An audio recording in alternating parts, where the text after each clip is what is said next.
मैं यहाँ पे रख देता हूँ नीचे वीडियो नहीं। अब तो करो बिस्मिल्लाह।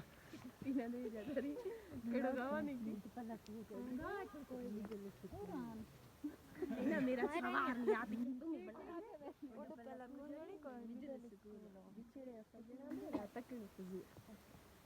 उड़ो